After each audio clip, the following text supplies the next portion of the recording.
الحدث اليوم رسالة لا إثارة.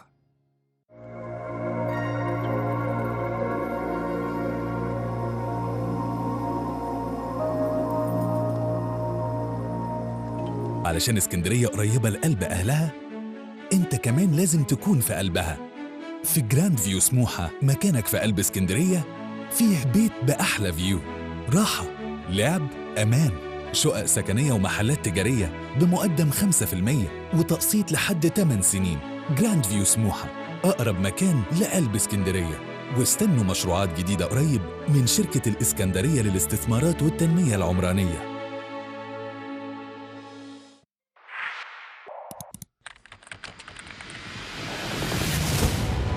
نبحث عن الحقيقة، نتابع الأحداث لحظة بلحظة، وفي قلب الحدث نقدم الانفرادات. موقع خط أحمر الإخباري، منصة صحفية حرة من أجل بناء مصر الجديدة، وعشان بنحبها بجد. شعبها، جيشها، شرطتها، مؤسستها. خط أحمر، خط أحمر، مواطن حر في بلد ديمقراطي. خط أحمر، صوت ينور بالحقيقة. رئيس مجلس الإدارة محمد موسى.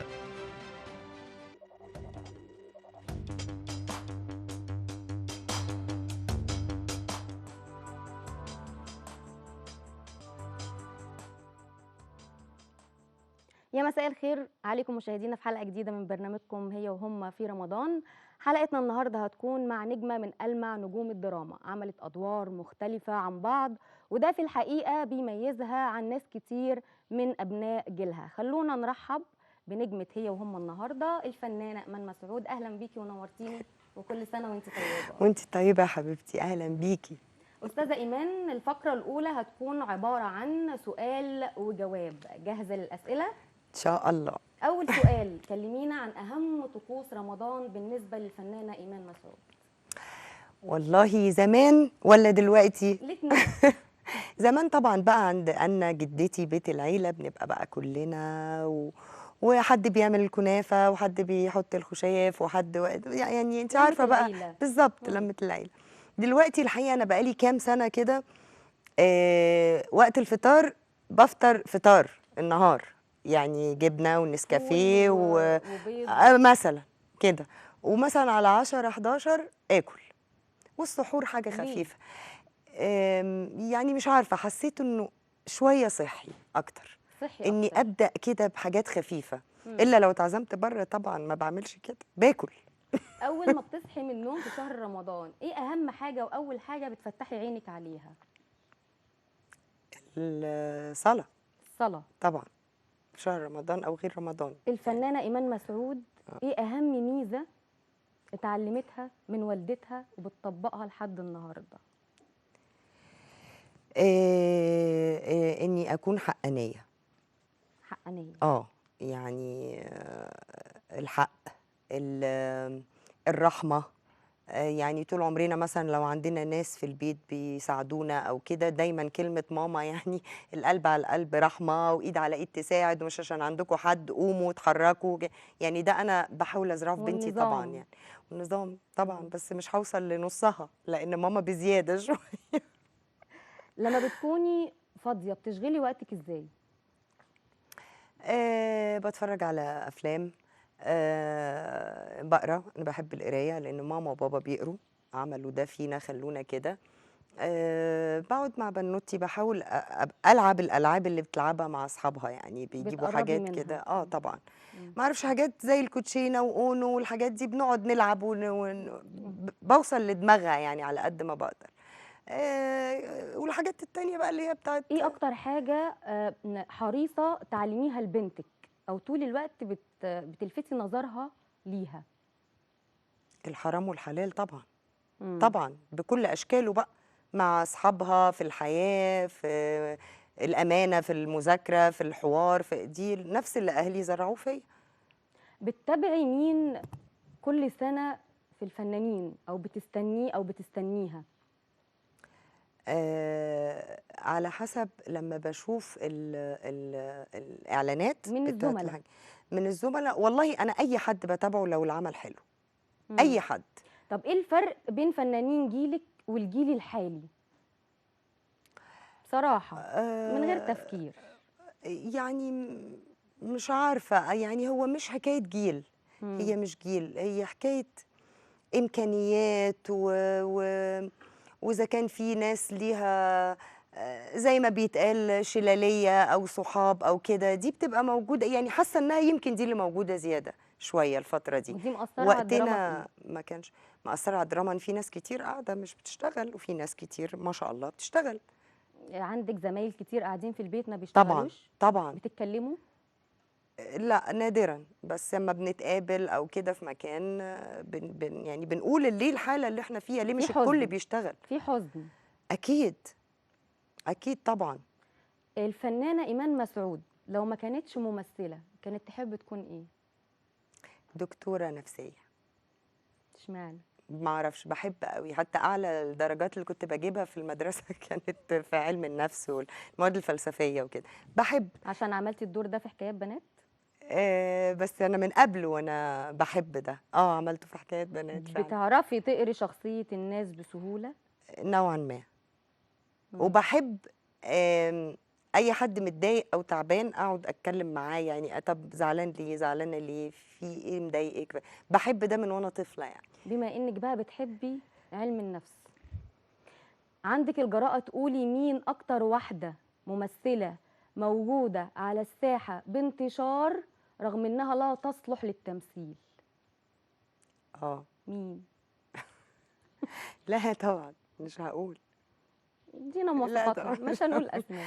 لا بصي هقول لك على حاجه. انا بشوف ناس شطار جدا بس يمكن بيتصنفوا، يعني بيتحطوا في مكان مش بتاعهم، فاقول ليه كده، دي كانت كويسه في حاجه فاتت، طب ليه دي بقى ممكن تكون من المخرج، يعني مش شرط تكون هي. انما حد سيء انا شايفاه مش شايفه، ممكن اشوفها سيئه في حاجه لكن شاطره في حاجه تانية. ما اجابة دبلوماسية مثلا مثلا تعدي بيها؟ مثلا. ممكن نسأل السؤال بطريقة تانية اتفضلي يا فندم. واقول لك في ممثلات كتير ما بتعرفش تمثل، ما بنحبش نشوفهم، ومع ذلك موجودين. موجودين ليه؟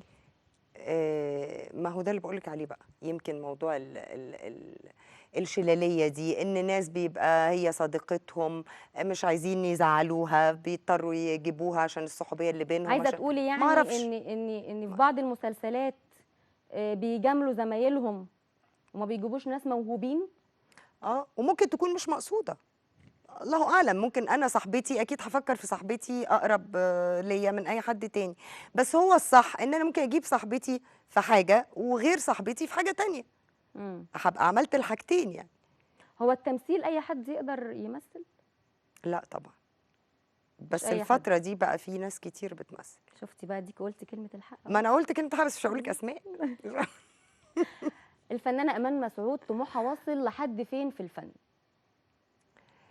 لا انا قبل ما يحصل البعد ماليش طموح، ماليش سقف. كنت بتشوفي نفسك فين؟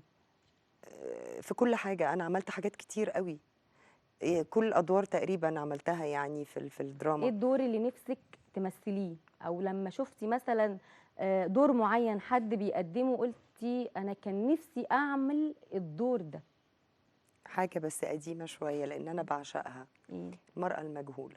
المرأة المجهولة، شادية روح قلبي طبعا حبيبة الملايين. اه كلمينا عن اكبر درس اتعلمتيه في مجال التمثيل.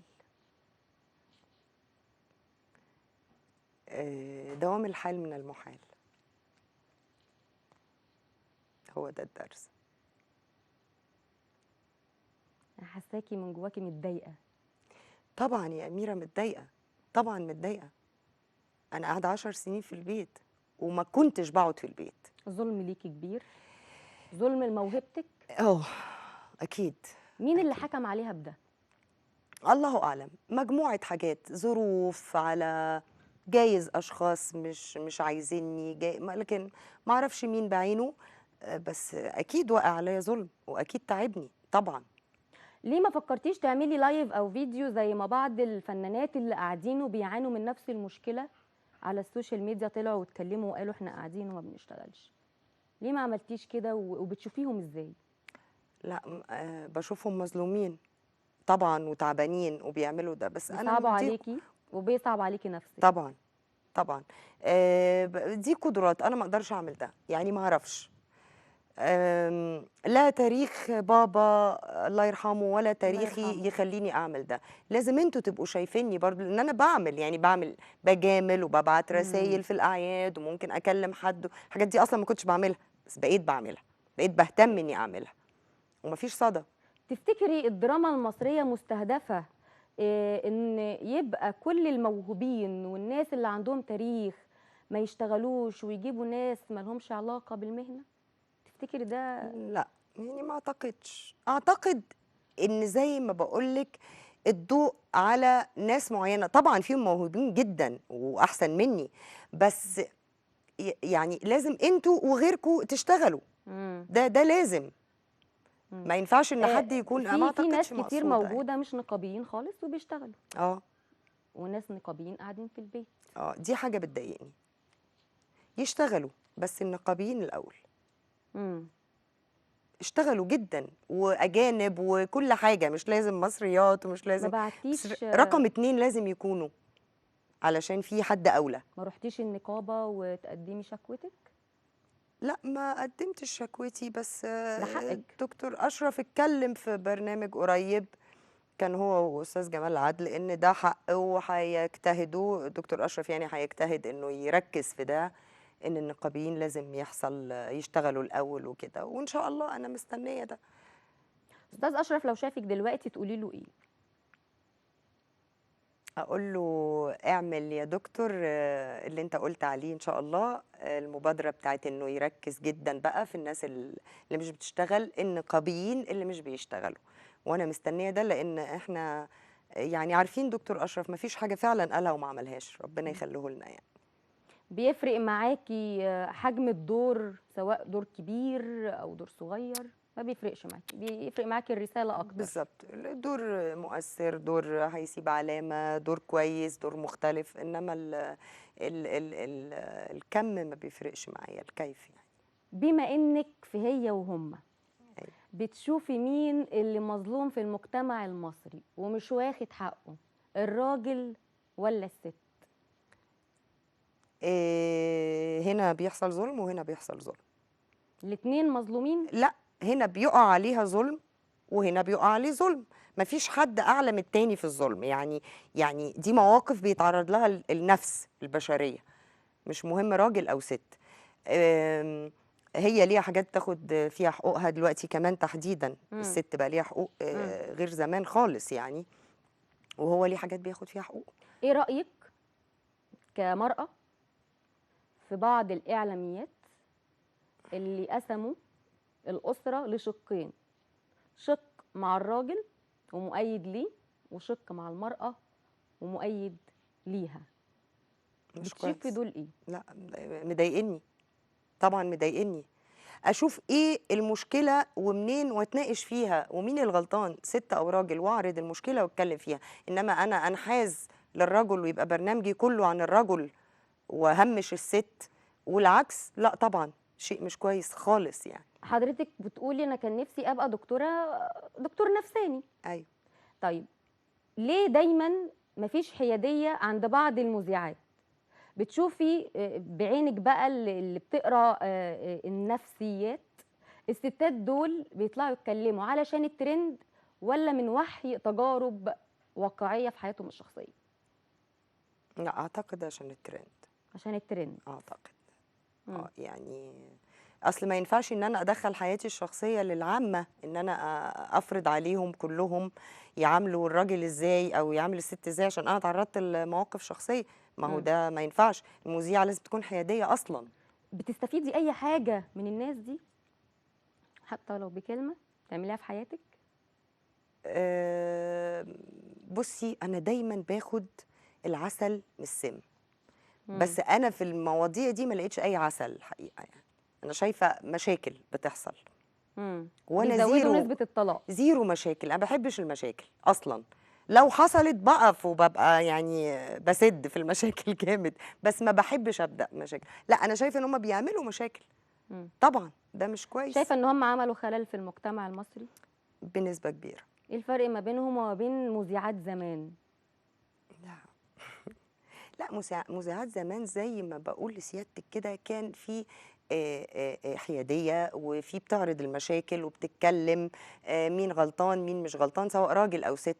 انما ان انا انحاز لحد واعمل احزاب ما ينفعش. احنا مش ناقصين اصلا، بالعكس احنا عايزين اللي يصلح اللي يطبطب، مش يشعلل في الظروف اللي احنا فيها.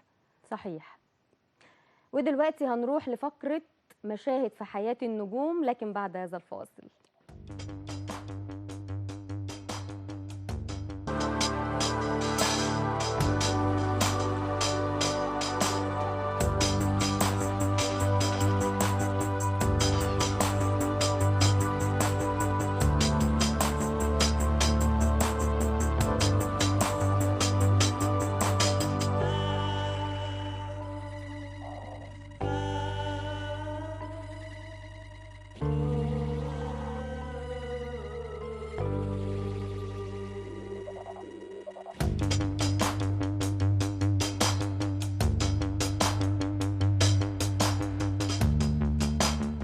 علشان اسكندرية قريبة لقلب أهلها، أنت كمان لازم تكون في قلبها. في جراند فيو سموحة، مكانك في قلب اسكندرية، فيه بيت بأحلى فيو، راحة، لعب، أمان، شقق سكنية ومحلات تجارية بمقدم 5% وتقسيط لحد 8 سنين. جراند فيو سموحة، أقرب مكان لقلب اسكندرية. واستنوا مشروعات جديدة قريب من شركة الإسكندرية للاستثمارات والتنمية العمرانية.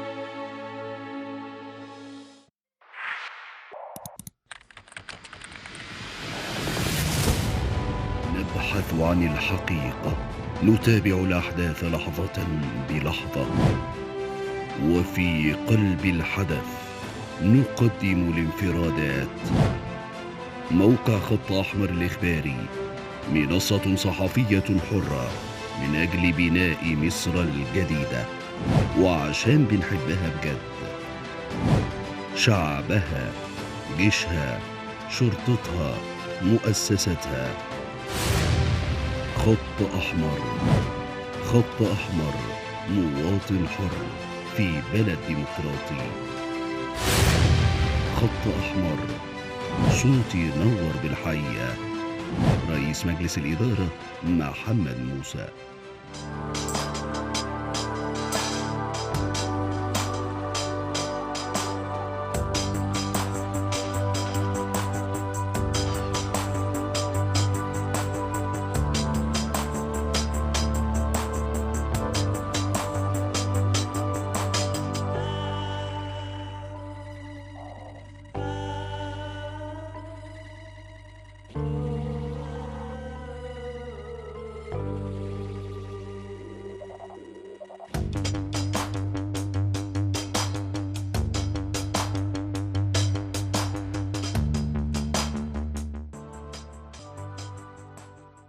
مشاهدينا بجدد لكم التحية مرة تانية. وصلنا معاكم للجزء الثاني من حلقة هي وهم، واللي هيكون تحت عنوان مشاهد في حياة النجوم، واللي هنعرض فيها بعض المشاهد من أعمال الفنانة إيمان، وهنطرح من خلالها أسئلة افتراضية في الواقع. جاهزة يا أستاذة؟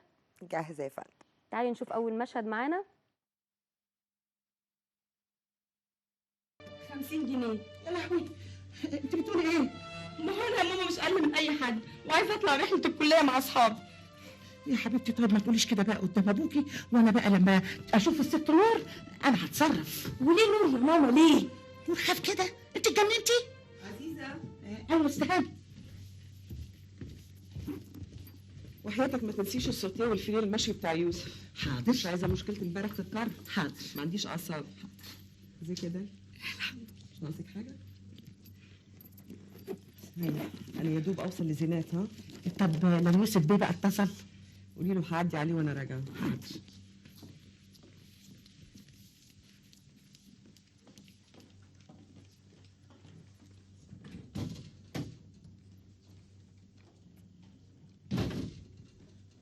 تخلص النهارده.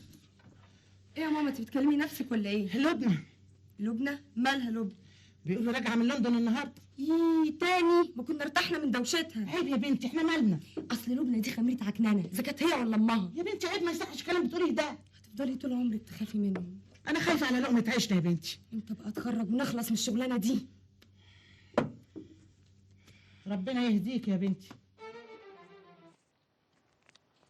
مسلسل الدوائر المغلقة قدمتي فيه شخصية البنت الجامعية البسيطة، بنت الشغالة اللي بتحقد على كل حد غني أو من طبقة أحسن منها. بنشوف ده في الواقع، بنات كتير بتعيش التجربة دي. بتشوفي ده عدم رضا ولا سواد داخلي؟ طبعا الاتنين، يعني ما ينفعش. انا لازم اكون، لان احنا ممكن بنات بتكون ده وبتبقى وزيرة في يوم من الايام، لانها راضيه بعيشتها وبحياتها وبتعرف تشتغل ازاي وتتعلم ازاي لغايه ما توصل. ما تقعدش ترهق نفسها وتشغل نفسها بالاحقاد ومين احسن ومين اغنى ومين، لان التعليم بتاعها هيوصلها لكل اللي هي عايزاه. طبعا ده نموذج سيء جدا، وهي في الاخر شمت وراحت في حته وحشه. بنشوف برضو بعض البنات اللي في مستوى اجتماعي كويس جدا ومع ذلك بيحقدوا على الأقل منهم ماديا ولكن متفوقين، سواء بقى في الدراسة أو في الجامعات. تفتكر ده بيبقى نتيجة إيه رغم إن عندها كل حاجة متوفرة ليها؟ هو عدم الرضا، هو عدم الرضا في النفوس. هي المشكلة في عدم الرضا. واحدة بقى غنية، واحدة فقيرة، أرضى بحالي وأشتغل على نفسي هوصل للي أنا عايزاه. يعني تعالي نشوف المشهد اللي بعده. أوكي. مسلسل لدواعي أمنية، قدمتي فيه دور الست اللي بتخاف على جوزها وعايزة تهرب معاه علشان ما يتقتلش نتيجة الطار. هل في ستات النهاردة بنفس الشخصية دي؟ أعتقد أكيد، يعني أكيد في ستات خايفة على جوزها علشان ما ياخدش بالطار أو يتقتل أو يقتل. أكيد في ده. والعكس، يعني في ستات في المجتمع المصري في الوقت الحالي بتخلق المشاكل علشان تعيش جوزها في المشاكل وتسحله ما يفكرش في غيرها. بتشوف الست دي شخصيتها بتكون عاملة ازاي ونابعة منين؟ برضو شخصية أكيد مريضة، يعني حد بيبقى عايز يعيش في مشاكل على طول. يعني هي الحياة لوحدها فيها منغصات، لما حد يكون بيخلق المنغصات دي وعايز الحياة مولعة ومليانة مشاكل، أكيد حد غير سوي، أكيد حد غير سوي طبعا. يعني جملة شهيرة ستات بتقولها لبعض: الحياة ما بتقفش على راجل. بتشوفي الكلمة دي ازاي، صح ولا غلط؟ الحياة ما بتقفش على حد، ما بتقفش خالص. على راجل، أنا ما بقولش على حد. الحياة ما بتقفش على راجل؟ أكيد ما طبعا. بتقفش على راجل. لا طبعا.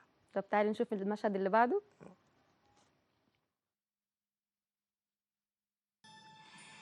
وهفضل فاكرة طول عمري إنك بدران أبو قلب ميت، بدران اللي لو شمس وتحجاج الأنصاري عارف هو.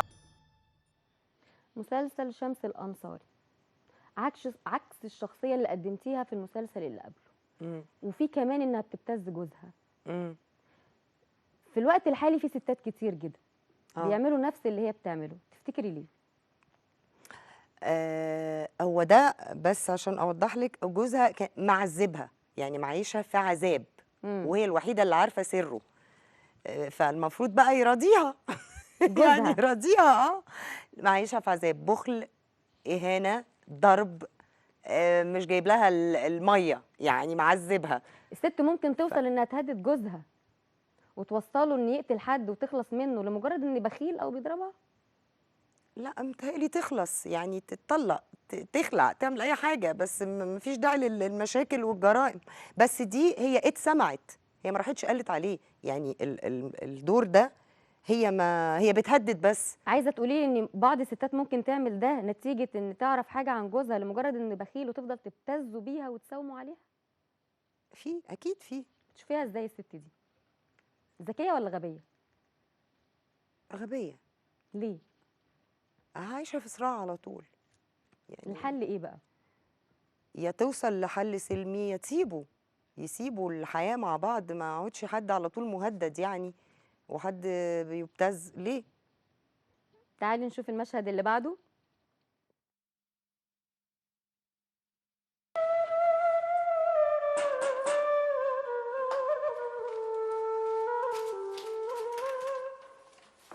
سنجيب أنا بقالي يومين بلف على العنوان بتاعك.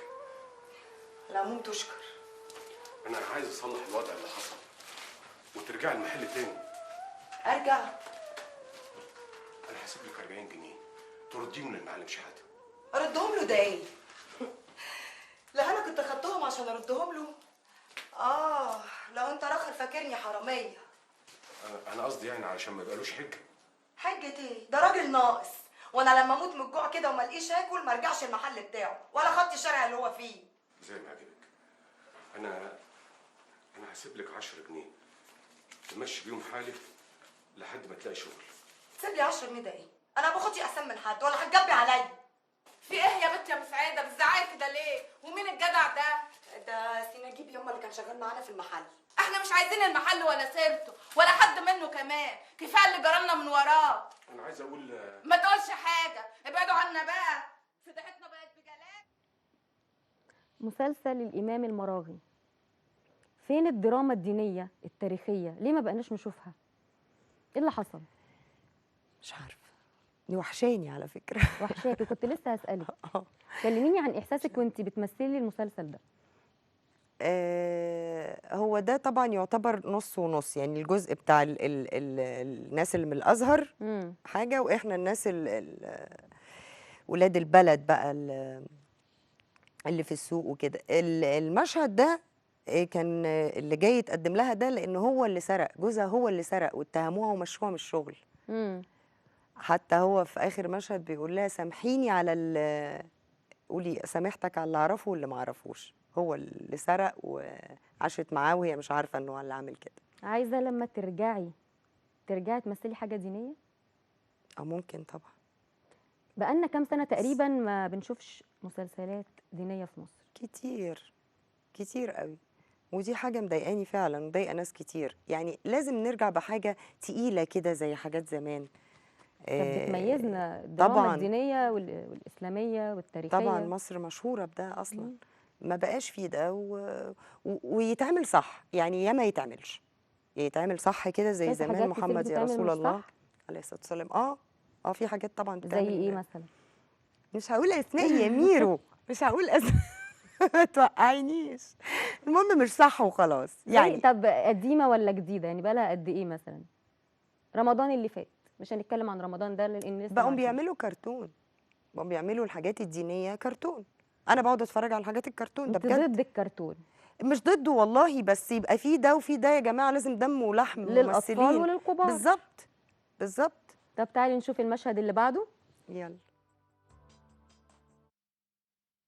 رجلي جرى ايه يا سيد؟ انت عايز تسرقني يا اخويا؟ حقي هاخده دلوقتي وعلى داير مليم. أمينة يا حبيبتي، لسه الليل واخر. لا يا حبيبي، الكلام ده ما يلدش عليا. انت سرقتني في الشرايط بس مش هتسرقني في الحفلات. بقول لك ايه يا أمينة، ولا مليم هتاخديه واعلى ما في خيلك اركبيه. يعني كنت بتضحك عليا يا سيد؟ ايوه كنت بضحك عليك، وتلمي بقى يا بت. معقوله يا كوكو كده قدام الناس؟ اوعى يا حسن. اهدى يا أمينة، اهدى يا أمينة، وحقك هيجيلك لحد عندك. ده نصب عليا يا حسن. امسك دي. تضربي باللوكمية. ماشي يا أمينة يا عم، الموريتك. تضربني يا كوكو؟ حاضر، الموريتك. يا أمينة ما يصح يمسك، يا أمينة ما يصحش كده. ليه؟ يعني حب على راسك. الحب على ايه؟ مالكيش حاجة عايز. فاهمة؟ الشرايط كلها باسم، والشركة كمان باسم. بدل نفسك الشركة بالتوكيل يا سيد. بدل نفسك الشركة بالتوكيل يا سيد. بدل نفسك الشركة بالتوكيل يا سيد. يا ست ما مرة واحدة كفاية، لازم ايوه اعمليه ده بقى هناك. انت فرجتك ما بقاش انا. حسبي الله ونعم الوكيل. معلش يا اختي، لنا رب اسمه الكريم. الفيلم ده انا شفته قبل كده. اشياء كوات في روكسي. أمينة اللي سيد ضحك عليها وخد فلوسها. في الواقع بنشوف بنات كتير بتصرف على أولاد علشان أو بتحب واحد وبتصرف عليه عشان يتجوزها. بتشوفي ده نتيجة إيه؟ تربية ولا مجتمع؟ لا اعتقد يعني اكيد ما تربوش على كده، البنت لازم هي اللي يتجاب لها وهي اللي تعملها. هي ممكن تبقى حبته، ممكن هو نصاب ضحك عليها، مش عارفه، بس ما اعتقدش تربيه، يعني مش هيربونا على امتى كده. الست تطلع من جيبها وتدي الراجل اللي بتحبه، وبعد ما تديله هتفضل تحبه؟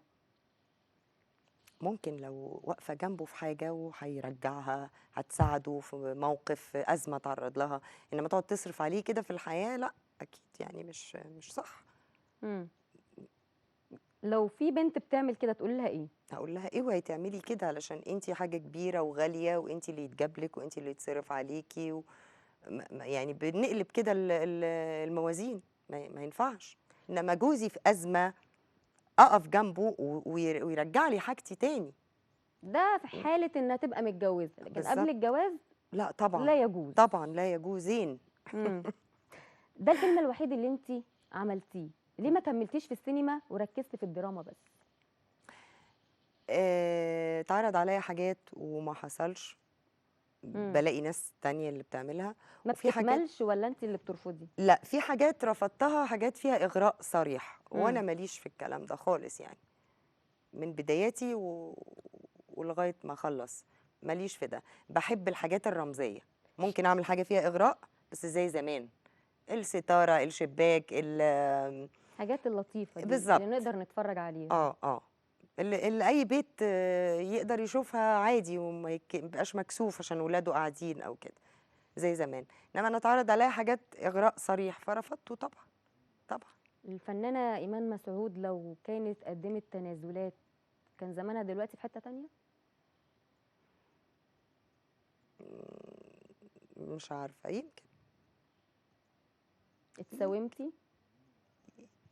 لا يعني الحمد لله ما تعرضتش لده. بس يعني مش عارفة، لو كنت أنا من الشخصيات اللي بتقدم تنازلات كنت هبقى اتشهرت ولا لأ، لأن برضو دي حاجة مش معروفة قوي، لأن في ناس عملوا تنازلات وقاعدين في بيتهم برضو. يعني مش ملهاش قانون. تعالي نشوف المشهد اللي بعده. أهلا وسهلا. ازيك يا دكتورة؟ أنا أحلام، دي مريم. أهلا بيكم. سائر كلمني وفهمني الموضوع، هي مين فيكم العروسة؟ هي أنا. تقريبا فرحك بعد بكرة مش كده؟ صح. طب يا حبيبتي ايه اللي أخرك لغاية دلوقتي؟ أصل عموما ألف مبروك، خلينا ندخل في الموضوع على طول عشان احنا ما عندناش وقت، بس صاحبتك هتستنانا بره شوية. لا خليها. ما تخافيش يا حبيبتي، هتخرج شوية وترجعي لنا تاني عشان في حاجات ما ينفعش تسمعها. حاجات إيه يعني؟ معلش يا أحلام بليز استنينا بره شوية. ماشي. عن إذنكم أنا هستناكي بره. عن إذنكم بستنياكي. بصي يا مريم، لازم تعرفي إن بنات كتير قوي زيك، يعني الخوف اللي جواكي اللي انت حاسة بيه ده مش حاجة غريبة. إيه ده، يعني أنا مش عيانة؟ خالص. أكتر سبب في المشكلة دي إن البنات مش عارفة يعني إيه الجنس. الجهل هو سبب خوفهم الرئيسي، لأنهم بيبقوا داخلين على حاجة مش عارفين عنها أي حاجة. ده طبعا غير مفاهيم كتير جدا غلط جوه دماغهم. فاحنا أول حاجة هنعملها إن أنا أشرح لك إيه الموضوع ده بالظبط. أوكي؟ بصي يا ستي، ده البني آدم. ربنا سبحانه وتعالى لما خلق البني آدم قسمه لنوعين، رجل امرأة، وعمل لكل واحد فيهم مواصفات خاصة، وخلق بين الاتنين دول علاقة حميمة جدا اسمها الجنس. عشان كده أول حاجة هعملها إني أسألك إيه علاقتك بالجنس من وإنتي طفلة؟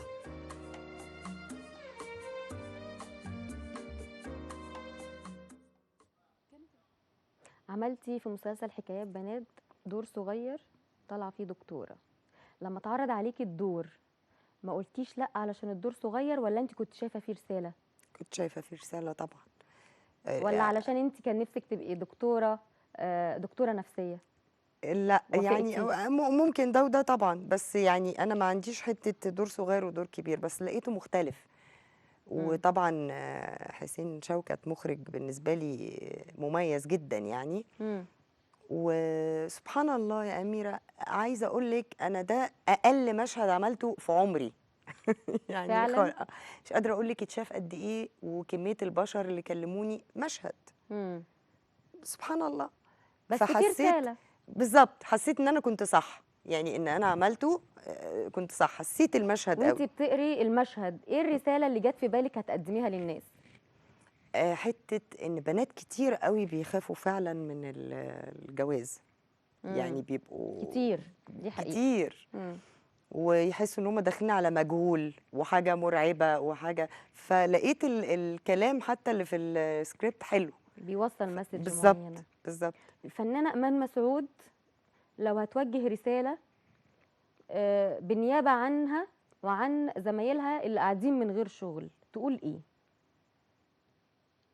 اقول من فضلكم يا جماعه المسؤولين عننا، عشان احنا ما عندناش مهنه تانية غير دي، اهتموا بينا شويه. ويعني تقريبا كل اللي قاعدين مميزين وليهم تاريخ وبصمه، فمن فضلكم اهتموا بينا شويه، علشان في مننا زي كده. انا لو مت مش هقدر اروح عليكي. والله بتشرع عنك يا حبيبتي، مش هعرف اروح اعيط او مش هتسول. مش هعملها دي خالص خالص. فمن فضلكم اهتموا بينا شويه، مش دكتور اشرف لوحده، في ناس تانية كتير المفروض تشتغل يعني على ده. بس المرة دي ما قلتيش اسماء، لكن المرة الجاية هتقولي اسماء. ماشي ماشي حاضر. لخصي الفنانة إيمان مسعود في جملة. محمود مسعود في جملة؟ ده سؤال صعب قوي اللي انتي بتقوليه ده. في جملة واحدة. دمي ودموعي وابتسامتي. حطي عنوان مناسب لقصة حياتك. لقصة حياتي؟ عنوان مناسب لقصة حياتك. ده هي دي بقى اللي دمي ودموعي وابتسامتي، مش تبقي فاهمة بقى. دي قصة حياتك. دي قصة حياتي. طب إيمان مسعود في جملة. الحب. كلك حب. والله كلي حب، عايزة الدنيا كلها تحب بعض، وبحب كل الناس، بحب كل حاجة إلا الشر، ببقى واحدة تانية. سمعت إن بيتقال عليكي إيمان إدمان، اللي يعرفك بيدمنك. المقولة دي صح؟ يقولوا لي إدمان مسعود. أيوه يعني كلنا بنحبك وانا بحبك، ونورتيني كل سنه وانت طيبه. وشكرا ليكي الفنانه الجميله ايمان مسعود، ونورتيني وكل عام وانت بخير. مشاهدينا وقتنا خلص، يا رب تكونوا استمتعتوا معنا النهارده. انتظروني الخميس القادم الساعه 10 مساء. دمتم في امان الله. كانت معكم اميره عبيد. تصبحوا على كل خير.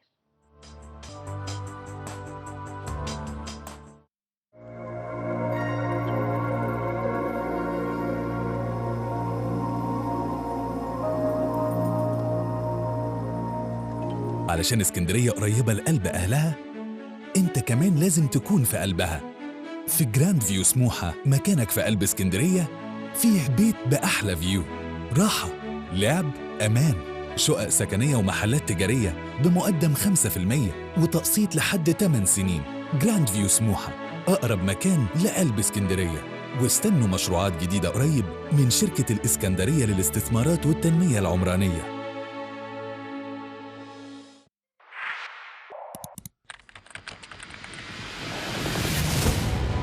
نبحث عن الحقيقة، نتابع الأحداث لحظة بلحظة، وفي قلب الحدث نقدم الانفرادات. موقع خط أحمر الإخباري، منصة صحفية حرة من أجل بناء مصر الجديدة، وعشان بنحبها بجد، شعبها، جيشها، شرطتها، مؤسستها. خط أحمر، خط أحمر، مواطن حر في بلد ديمقراطي. خط أحمر، صوتي ينور بالحياة. رئيس مجلس الإدارة محمد موسى.